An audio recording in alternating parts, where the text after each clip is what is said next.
On a la remise du prix littéraire, qui a la personne, enfin le monsieur qui devait être là ne l'est pas, Marc Audry, et c'est Yves Robin qui doit néanmoins le présenter pour ce remarquable ouvrage sur les traces de Jean de Célis-Longchamp, Une vie au galop.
Bonsoir. Il y a peu de choses à ajouter après cette très jolie présentation que nous a préparée le secrétariat de l'Académie. Je tenais simplement à ajouter quelques éléments en recommandant à l'Académie de décerner ce prix littéraire à Marc Audry et à son livre. La section 5 a voulu marquer son attachement à la valeur de ce livre qui repose probablement sur trois éléments de qualité principaux. La qualité de l'ADN de l'auteur, la qualité de son narratif et la qualité de son style. La qualité de l'ADN de l'auteur, il y a peu de gens en Belgique qui auraient eu la légitimité de Marc Audry pour écrire ce livre. Marc Audry est le fils d'un des grands responsables des réseaux de résistance belges durant la Seconde Guerre mondiale. Son père a été déporté au camp de Ravensbrück. Il a miraculeusement pu en réchapper et en revenir. Et pour la partie aéronautique, Marc Audry est le frère d'un officier général qui, pendant de nombreuses années, a exercé les plus hautes fonctions de l'aviation militaire en Belgique, celle de chef d'état-major de la force aérienne. La qualité du narratif, Marc Audry la doit à la quantité absolument impressionnante de documents d'archives qu'il a eu la possibilité de consulter, de traiter et de vérifier pendant plus d'1 an.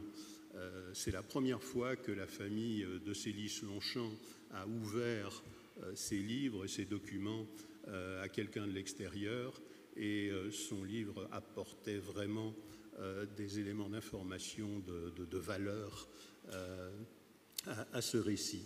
Ce qui a permis d'ailleurs à Marc Audry de pourfendre un certain nombre d'idées reçues dans son livre, de remettre certaines choses en place, de ne pas s'attacher uniquement à cet extraordinaire exploit que Jean de Célis-Longchamp a réalisé.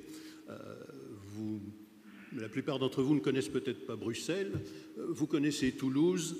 Imaginez un typhoon qui aille reprendre l'allée Jean Jaurès à 10 mètres d'altitude pour mitrailler la médiathèque Cabanis sur ses 11 étages. Eh bien, mutatis mutandis, c'est exactement ce qui s'est passé. Le livre retrace la vie de Jean de Célis-Longchamp. Il a le mérite de replacer le personnage dans le paysage social de la Belgique de l'époque, celle de la Belgique d'entre les deux guerres, celle d'une famille aristocratique de très grande renommée, puisqu'elle remonte au XVIIe siècle, et qu'elle a donné des personnes et des personnages très connus en Belgique, y compris actuellement une princesse de Belgique, la princesse Delphine.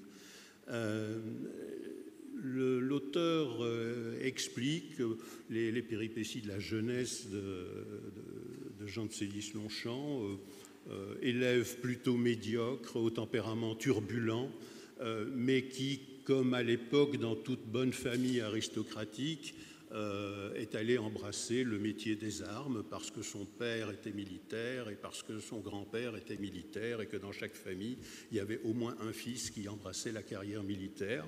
Il devient officier de cavalerie, ce qui ne l'empêche pas, à la déclaration de guerre, de servir dans une unité de cyclistes. Alors, il participe à une bataille assez connue dans l'histoire de Belgique, la bataille de Lanaken. La Belgique a tenu pendant 18 jours face aux armées allemandes. Dans l'histoire de Belgique, ça s'appelle la campagne des 18 jours. Et au terme de cette campagne des 18 jours, de cette débâcle, Jean de Célis va à La Panne, pas très loin de Dunkerque. Il réussit à embarquer sur un petit bateau qui l'emmène en Angleterre. Et là, les autorités anglaises et belges le renvoient en France. L'armistice n'est pas encore signé, où il combat aux côtés des unités anglaises jusqu'à la signature de l'armistice. Et puis commence un itinéraire extrêmement compliqué que vous avez pu entreapercevoir sur la présentation audiovisuelle. Il ne va pas du tout rejoindre l'Angleterre. Il va à Montpellier, il va en Espagne, il échappe au fameux camp de Miranda, il va sur Gibraltar, il se retrouve en Afrique du Nord à bord d'un bateau avec l'amiral Muselier que vous avez pu entreapercevoir sur cette présentation. Il passe à Oujda, puis finalement, au terme de toute une série de péripéties, il parvient à rejoindre l'Angleterre, où il commence son entraînement de pilote. Il n'était pas pilote auparavant, puis j'étais dans une unité de cavalerie. Il a son brevet de pilote au début de 1941. Il passe sur Spitfire, il est basé à Biggin Hill, et ensuite il a la chance d'être versé dans la première unité de la Royal Air Force qui est équipée de Hawker Typhoon. Et là, pendant 1 an, il va faire des missions d'attaque sur le continent, en France, en Belgique. Et c'est à ce moment-là que lui vient cette idée d'aller attaquer le quartier général de la Gestapo à Bruxelles. Bien entendu, il en parle à l'une ou l'autre personne en Angleterre, qui ne sont pas très enthousiastes. Et au cours d'une mission avec un ailier au-dessus de la Belgique, il va dans la banlieue de Gand, il attaque une locomotive qu'il détruit, et il donne l'ordre à son ailier de rentrer en Angleterre, et seul, suivant un plan qu'il avait mûrement réfléchi, il arrive à très très basse altitude au-dessus de Bruxelles, il suit toute une série de rues et de boulevards de manière à être en mesure de prendre dans son tir le bâtiment de la Gestapo. Ce bâtiment a des dommages assez importants, puisque au terme de ce raid, il y aura 5 morts parmi le personnel de la Gestapo, dont le directeur général adjoint de la SIPO, la police politique allemande, une quinzaine de blessés, tous allemands, et qu'aucun dégât ne sera fait sur les immeubles environnants. Il a touché uniquement sa cible, et rien que sa cible, et après avoir fait sa ressource après l'attaque, il se dirige au-dessus du palais de Bruxelles, où il largue quelques petits drapeaux belges et quelques petits drapeaux anglais. Ensuite, il va au-dessus de la maison familiale, dans la banlieue de Bruxelles, où il largue également 2 ou 3 de ces petits drapeaux, et il repart sur l'Angleterre. Arrivé en Angleterre, il n'est pas vraiment félicité. Il est dégradé, mais il n'est pas vraiment dégradé pour ce fait d'armes. Il est dégradé parce qu'il n'avait pas montré un très grand enthousiasme dans la gestion de son flight, de son unité, et cette dégradation avait déjà été décidée avant le départ de cette mission-là.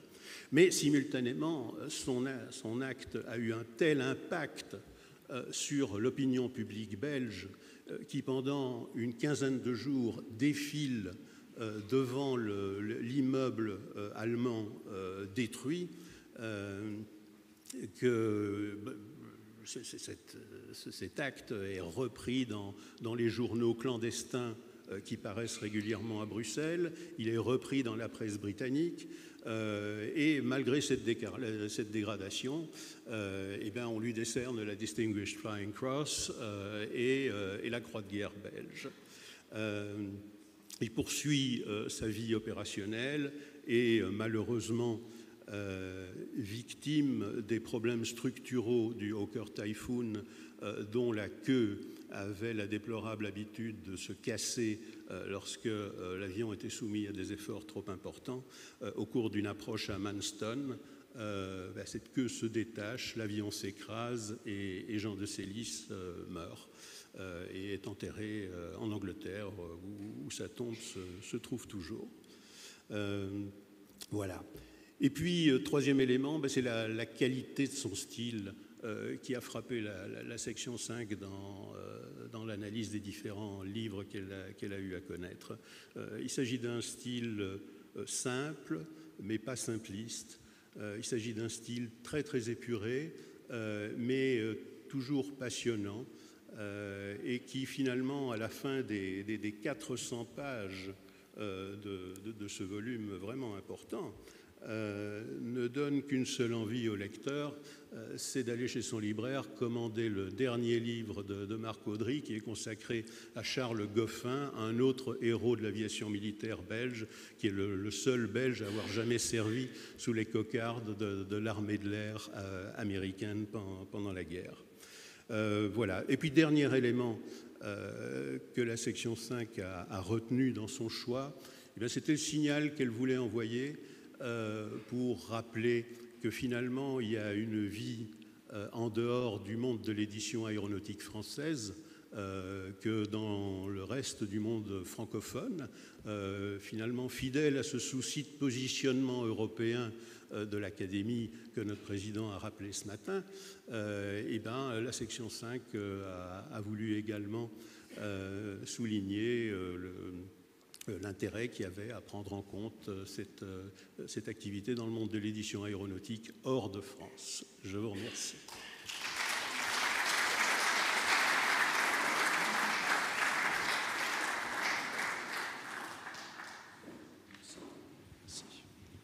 Donc nous ferons parvenir le prix à Marc Audry. Nous en sommes maintenant à la remise du prix de thèse avec Cordula Barzantni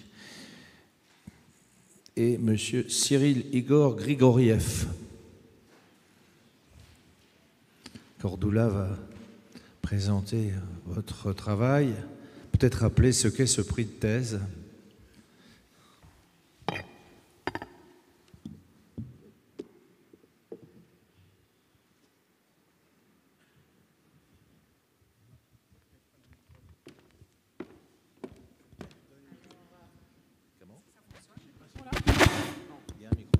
Ça fonctionne. Alors, je voudrais présenter pour tous mes consoeurs et chers confrères et chers invités notre prix de thèse de doctorat qui est décerné en alternance tous les 2 ans avec le prix des mémoires de Master 2. Alors, cette année, c'est une année de thèse de doctorat. L'année prochaine, ça sera une thèse de master et vice-versa. Et c'est la section 4. Au nom de laquelle je m'exprime, qui coordonne ce jury pour ce prix.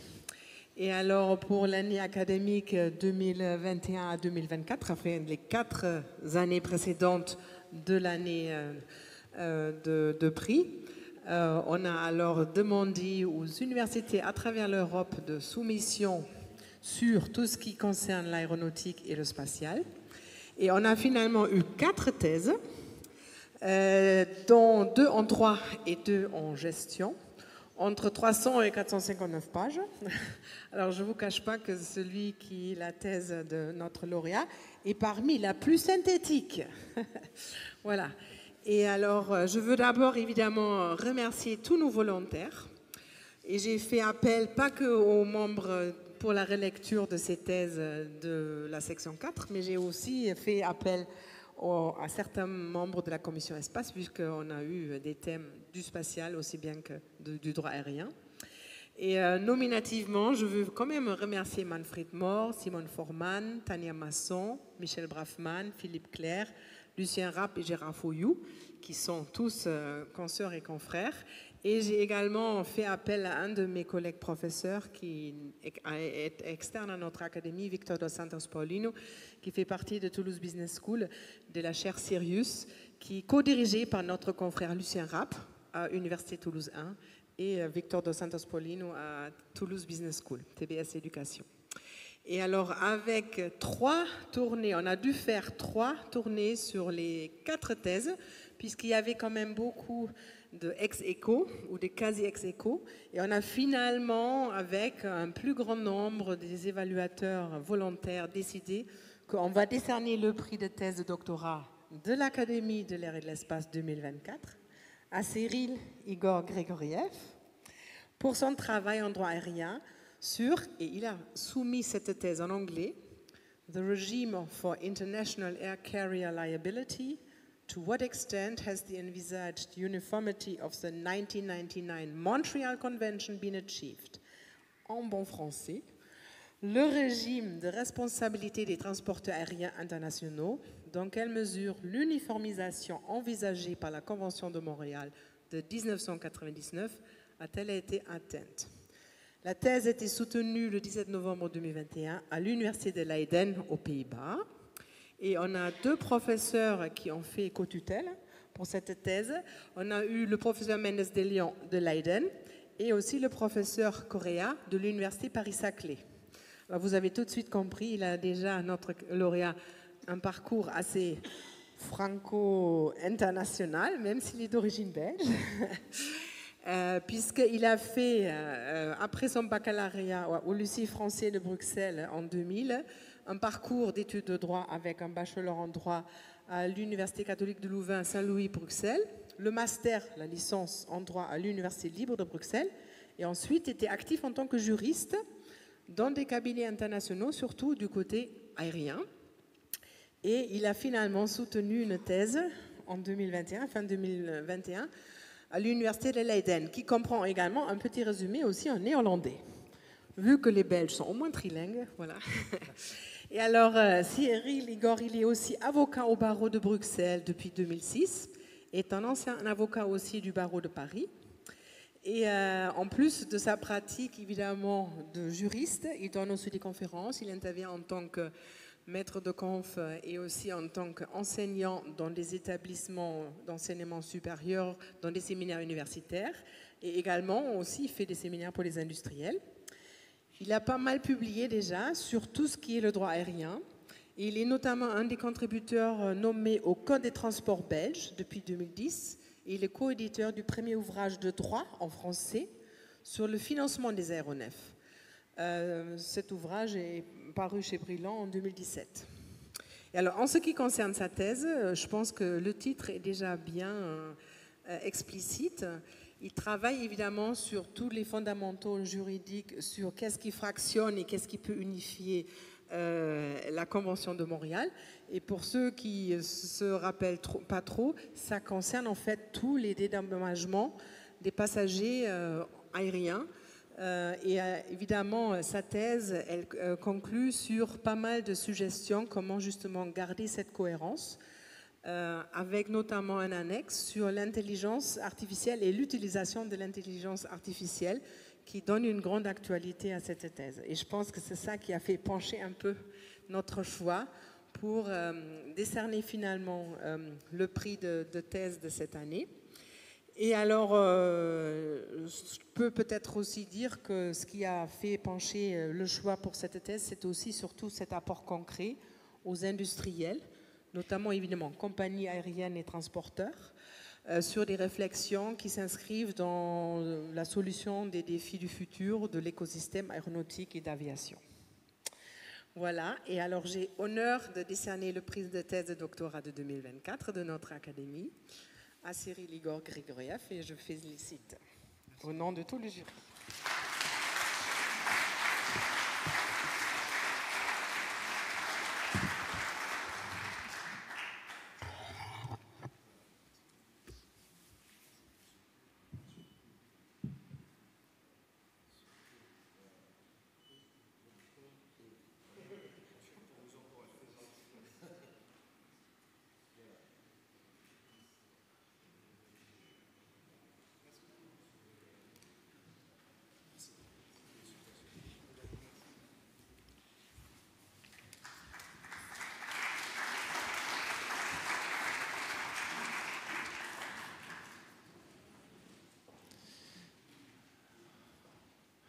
Alors maintenant, nous arrivons à la dernière remise de prix. C'est le Grand Prix, présenté par Alain Ratier.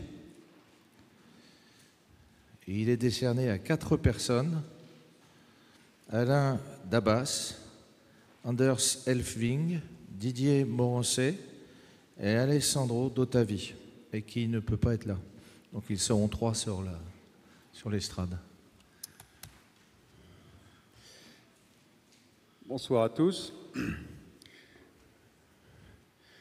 Alors l'Académie a décidé d'attribuer le Grand Prix à 4 personnes, à une équipe européenne, conformément à une de ses orientations.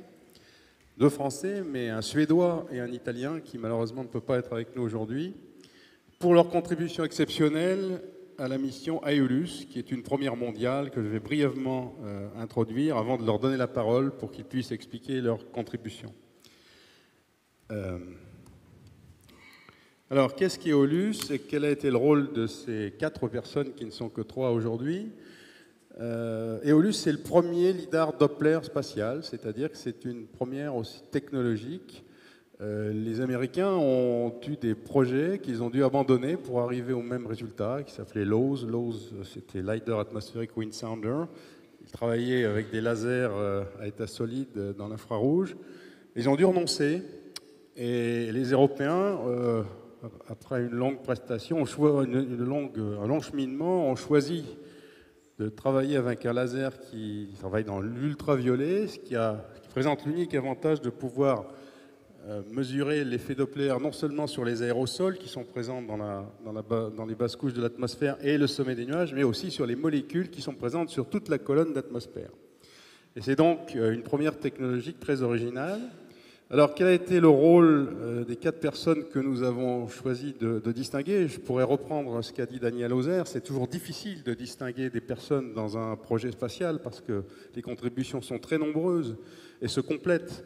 Mais ici, on a choisi vraiment de prendre une équipe pluridisciplinaire pour montrer comment, dans un projet, le management au niveau d'une agence, de l'ESA, c'est un projet Earth Explorer comme SMOS, donc par Anders Elsving, qui était le chef de projet, qui est arrivé sur le projet en 2010, à une époque où c'était un projet qui a été extrêmement long et difficile. On ne triomphe pas sans péril, nous le savons. Et donc, il a eu le grand mérite de convaincre son management à l'ESA de continuer le projet malgré ses grandes difficultés et de le mener à bien.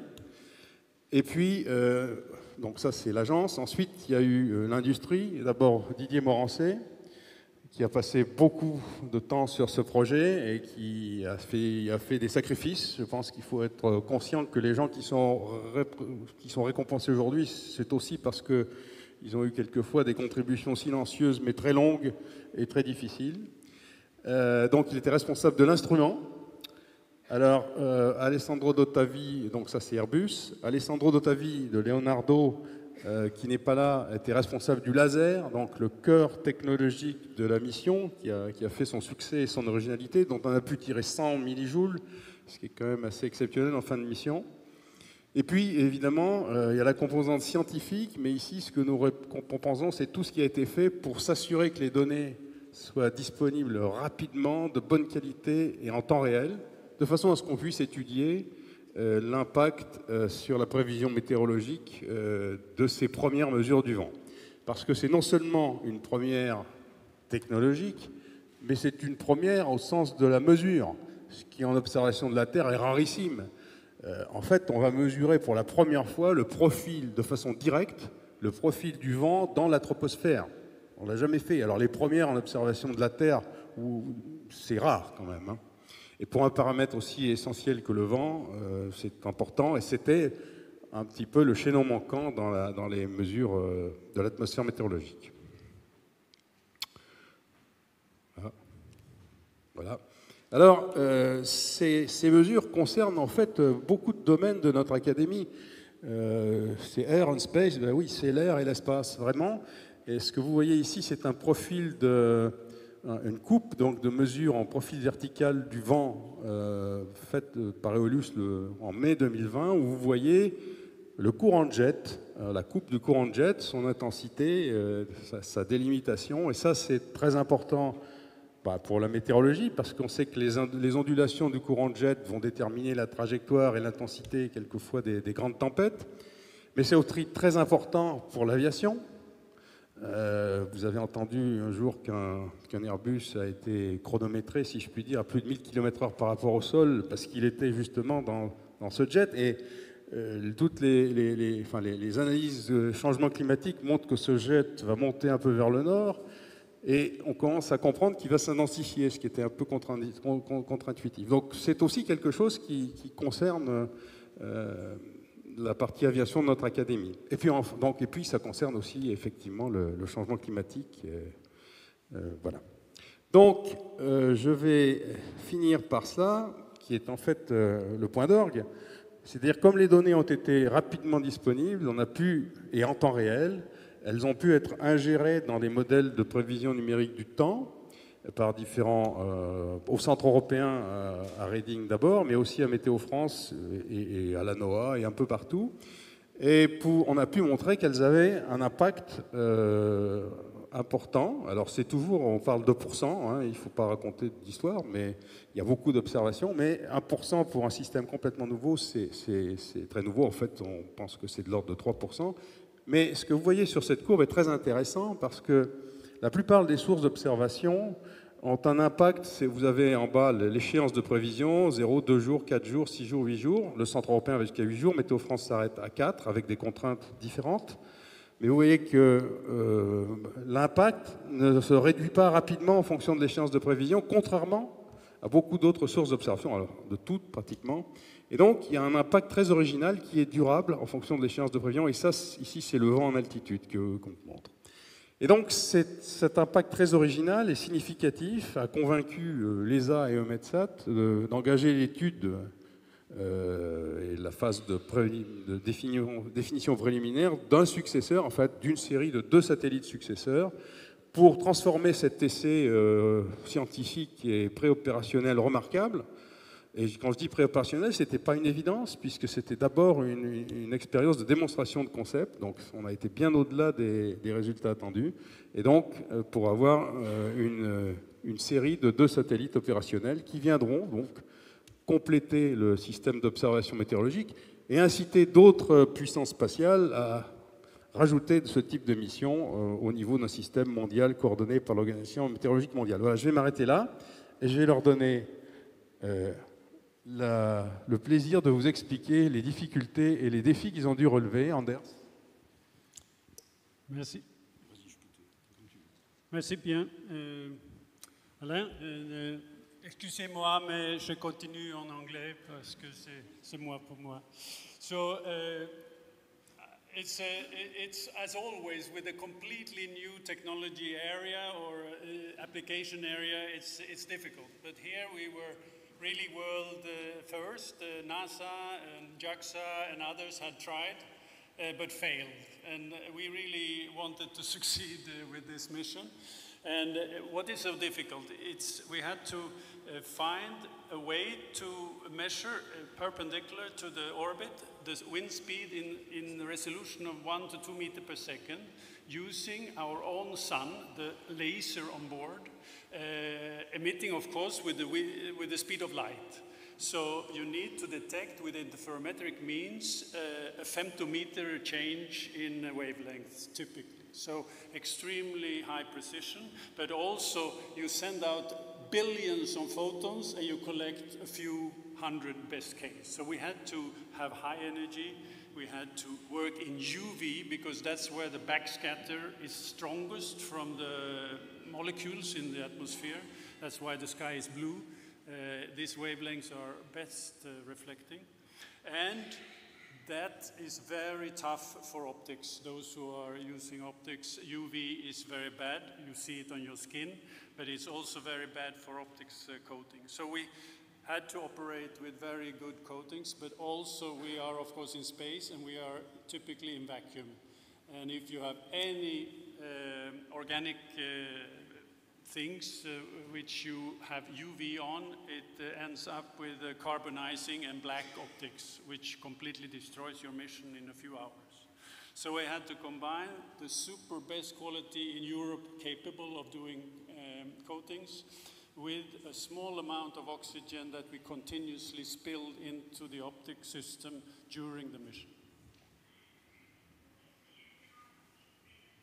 Where is the... Oh, yeah, there.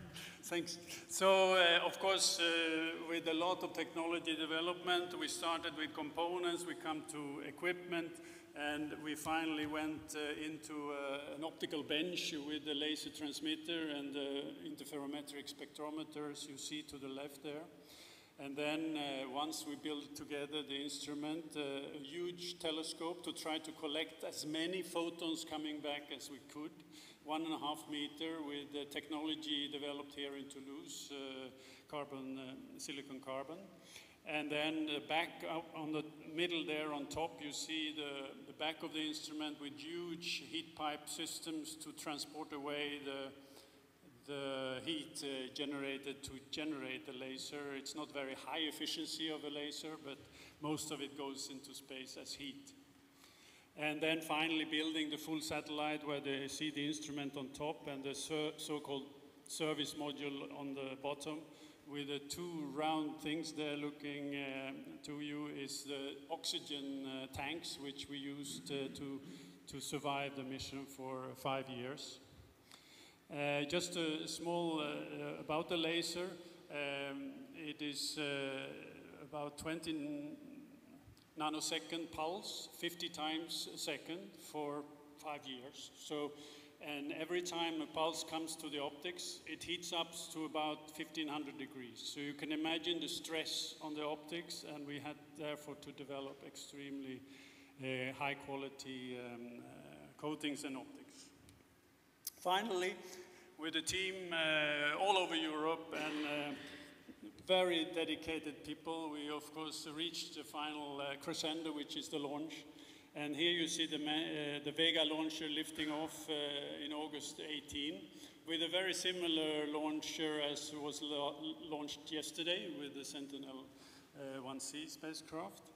And to the upper right, you see me there in signing my name on the fairing just a day before the launch, very close to the real happening. And finally, the crescendo down on the right, where we have the first telemetry back from the spacecraft telling us it has survived the launch, and we are ready to just start commissioning and doing the work. It's a fantastic feeling you can imagine after working 10 years on something which you put onto a rocket and you hope the best. Finally, from my side, it wouldn't be any mission except if you have a very good working ground segment where the data reception is coming down.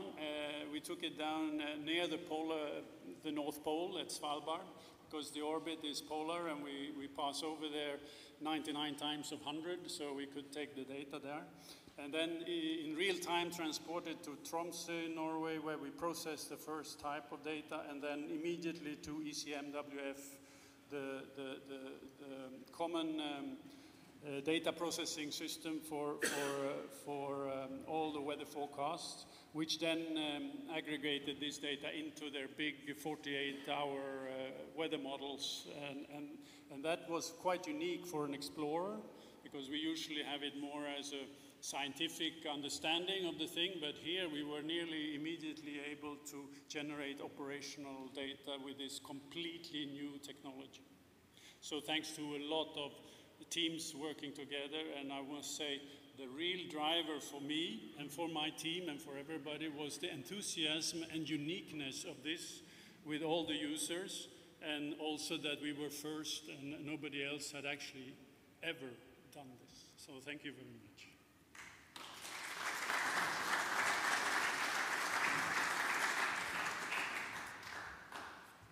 We'll switch back to French, probably. So, tout d'abord, merci à l'Académie d'avoir distingué, de nous avoir distingué, d'avoir distingué la mission Aeolus. Comme il a été dit, effectivement, tout ça, c'est une affaire d'équipe internationale, de persévérance aussi. Ça a occupé, ce projet a occupé entre 12 et 15 ans de ma vie professionnelle, donc c'est quand même quelque chose d'assez important. Et peut-être une spécificité d'Aeolus, et qui est une des raisons de son succès dans la durée, c'est que dès le début, on a pu avoir des discussions informelles avec des utilisateurs comme Météo France et Alain, le digne représentant, pour comprendre côté industriel le type de mission, les vrais besoins, et aussi avec des scientifiques qui avaient développé des lidars au sol et qui étaient un peu à l'origine des concepts. Donc ça a permis de s'orienter vers des choses qui paraissait quand même assez folle au début, mais qui a même été, il y avait une voie vers la faisabilité. Donc ça a permis d'arriver à une mission faisable et donc au succès qui vient d'être décrit. Donc l'instrument a été développé effectivement par Airbus avec une soixantaine de sociétés européennes, comme dans tous les projets ESA. Donc vous voyez une vue de l'instrument ici qui est dominée par le télescope. Donc le télescope, il fait 1,50 m de diamètre, de qualité optique. C'est le plus gros télescope dans ce type de matériaux qu'on a lancé dans l'espace pour la qualité optique. Et il est composé d'un matériau qui s'appelle le carbure de silicium. C'est un petit peu la porcelaine de Limoges du spatial. Donc c'est très raide.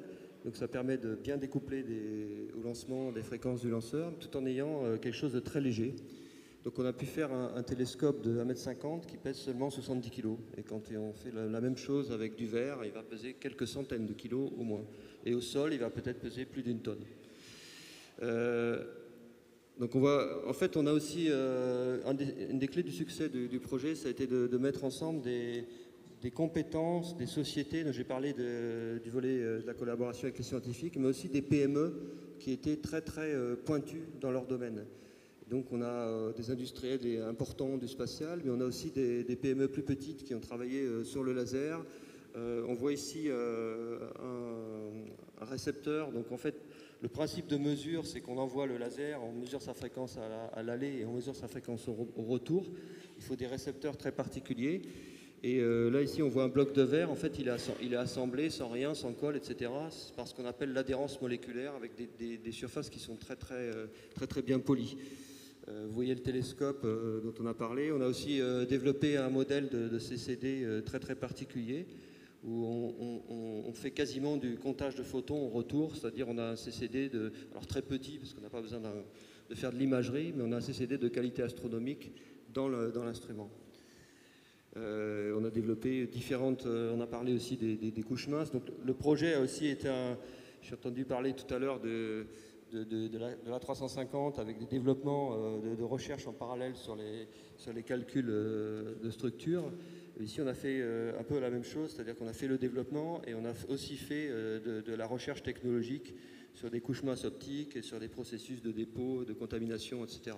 Donc ça a ajouté un peu à la difficulté d'un projet, évidemment en développement quand on fait de la R&T en même temps. La partie importante et finale, effectivement, sur ce type d'instrument, ça a été de le tester. Alors, j'ai omis ici les nombreux tests sur le laser lui-même. Et pour être tout à fait franc, on n'a pas réussi du premier coup. On a fait tout un tas de tests et de modèles. Ça a été un petit peu à la Elon Musk, je dirais. On a fait des tests, des modèles, on a testé, on a amélioré jusqu'à temps qu'on ait quelque chose qui marche. Mais ça a pris un peu de temps. Et là, on voit un petit peu les tests instruments assez classiques, donc de vibration sous vide.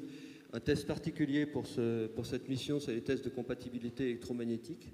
Comme je disais, on a un détecteur qui quasiment compte les photons, mais à côté, quelques millisecondes avant, on a une électronique très puissante qui envoie des pulses de courant énormes à quelques dizaines de centimètres du détecteur.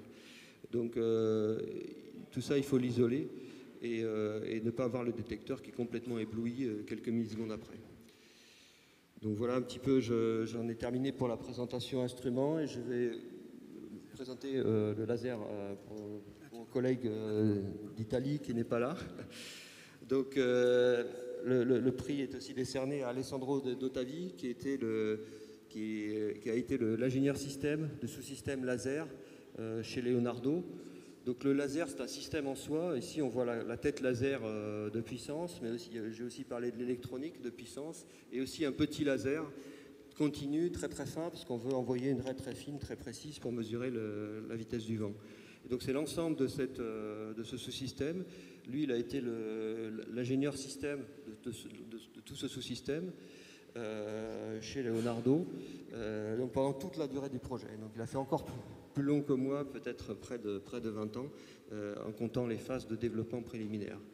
Donc ce laser de puissance, c'est un peu le cœur du système. Il y a plus de 100 composants optiques dedans. Il est mis sous une pression d'oxygène très faible pour éliminer les contaminants en orbite. Parce que sinon, ces contaminants sont brûlés par le laser et les surfaces finissent par s'obscurcir. Donc c'est quelque chose d'assez délicat pour le laser. Donc il y a eu des équipes importantes à Florence et à Rome, côté Leonardo. Donc Alessandro était basé sur les deux sites pour définir, faire le design, tester ce laser jusqu'au bout et après nous aider à l'intégrer sur l'instrument. Donc je leur rends hommage parce que ça a été aussi une histoire humaine importante et une constance.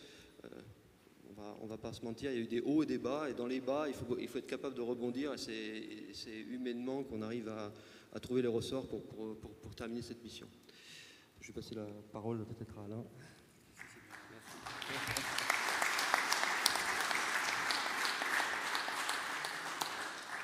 Voilà, alors là vous avez, donc je vais vous parler plutôt de l'utilisation des données, puisque ce système il avait été fait quand même à la base pour la prévision météorologique. Et là, ce que je vous montre, c'est une des premières, disons, cartes de vent qu'on a obtenues. C'était très rapide, hein, puisque là, j'ai 12 septembre 2018. Le système est lancé fin août, je crois. Donc c'est ça, il y a en gros 3 semaines. Et obtenir déjà des premières données 3 semaines après un lancement dans le domaine du spatial, c'est pas courant. Mais donc on a vu cette carte, et sur cette carte, alors c'est le long d'une orbite, et vous avez avec un code couleur les vitesses de vent mesurées. Et là on a été très contents, on a soufflé un grand coup. Pourquoi? Parce que en fait on voyait tout de suite que le système il fonctionnait et il était visiblement sensible au vent. Parce qu'en fait à travers ces taches de couleur qu'on voit là, on reconnaît différents éléments des grandes circulations dans l'atmosphère qui sont représentés à droite, et notamment il y avait ce fameux jet stream. Alors cela dit, là il y a quelque chose il y avait déjà une correction qui avait été faite. En fait la toute première carte, il y avait un biais relativement important. Alors je l'évoque parce que après on s'est battu pour réduire tous les biais de mesure qu'on avait. Alors au tout début, on n'était pas inquiet parce qu'on n'avait pas vraiment fait la calibration. On savait qu'on ne pouvait qu'améliorer la mesure. Mais ça a été un long processus pour caractériser tous les biais de mesure et les réduire petit à petit. Alors pour ça, quand on est en météo et qu'on s'intéresse à des variables qui sont relativement bien simulées et prévues par les modèles, on fait une chose qui est toute bête, c'est qu'on compare ce qu'on appelle l'analyse d'un modèle que vous avez à gauche. On peut le comparer avec les mesures qu'on a de l'instrument de mesure. Et puis évidemment, on fait des différences et comme ça, on peut détecter un certain nombre de défauts systématiques. Alors on peut toujours se demander si c'est le modèle ou l'instrument, mais ça, on a des moyens pour essayer de le savoir. Et petit à petit, on est parti de gros biais et petit à petit, on a réduit les biais. On a découvert des effets d'ailleurs qui n'étaient pas du tout prévus au départ. À un moment donné, on a vu qu'il y avait un biais de mesure qui semblait à peu près périodique sur l'orbite. En fait, quand on faisait des cartes, on voyait qu'ils étaient plutôt régionaux. Et on s'est aperçu, alors on s'est creusé la tête, on s'est dit tiens, d'où ça peut venir, etc. Alors là, c'était très intéressant parce que du coup, on revient vers la technique de mesure, on se dit qu'est-ce qui peut se passer, d'où ça peut venir. On réfléchit, et puis on s'est aperçu que c'était tout simplement lié à la thermique du miroir primaire du télescope. Ce miroir d'1,50 m, donc c'est quand même une grosse pièce. Et il était relativement stable, mais en fait, même avec des petits gradients thermiques sur le miroir qui étaient mesurés, ça le déforme. C'est des déformations toutes petites, mais on est avec des interféromètres optiques, donc il ne faut pas grand-chose pour que les réponses de l'instrument changent. Et donc voilà, on a vu ce biais et on a mis au point des méthodes de correction. Dès 2019, on a pu voir, la qualité de mesure était suffisamment bonne pour qu'on entame, qu'on commence à utiliser les données dans la prévision. Alors on le fait d'abord en mode test sur ce qu'on appelle des chaînes en double. Et puis début 2020, les services météorologiques, le Centre européen, Météo France ensuite, on a commencé, les Anglais, les Allemands, on a commencé à utiliser les données de manière opérationnelle. Et là, vous avez une illustration de la mesure de l'apport d'Aeolus à la prévision. Alors vous avez 3 graphes pour 2 jours d'échéance, 3 jours, 4 jours. J'aurais pu mettre un jour et continuer. C'est en fonction, alors vous avez sur les abscisses, c'est la latitude, donc pôle sud, équateur, pôle nord. Altitude, en coordonnées pression, mais ça, il y a beaucoup des gens de l'aéronautique ici, ça ne les choquera pas. Et en fait, ce que vous avez en code couleur, c'est l'évolution de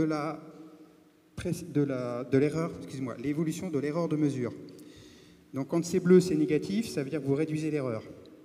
Et là, ce que vous voyez, c'est qu'en fait, jusqu'à des échéances relativement longues, globalement, il y a quand même plus de bleu que de vert. Même le vert, c'est une légère dégradation, mais il y a essentiellement du bleu. Et donc, ça veut dire qu'on réduit l'erreur. Et on voit également qu'on réduit l'erreur, alors beaucoup du côté de l'équateur, enfin les pôles, équateur, et jusqu'à des altitudes relativement élevées.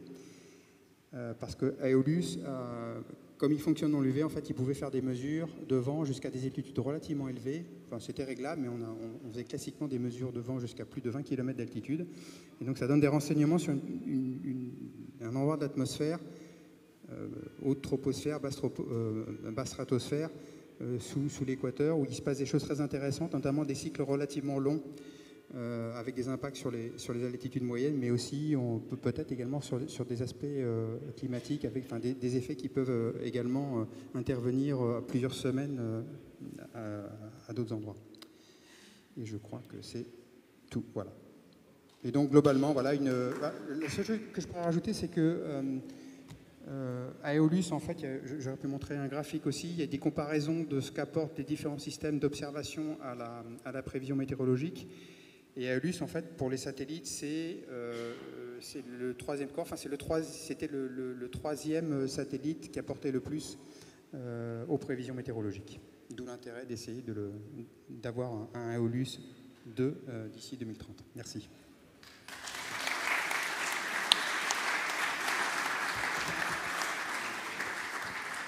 Voilà, bravo, et le président va vous remettre les trophées.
Ah oui, il y a l'objet de... Ah, ça c'est extraordinaire, ça.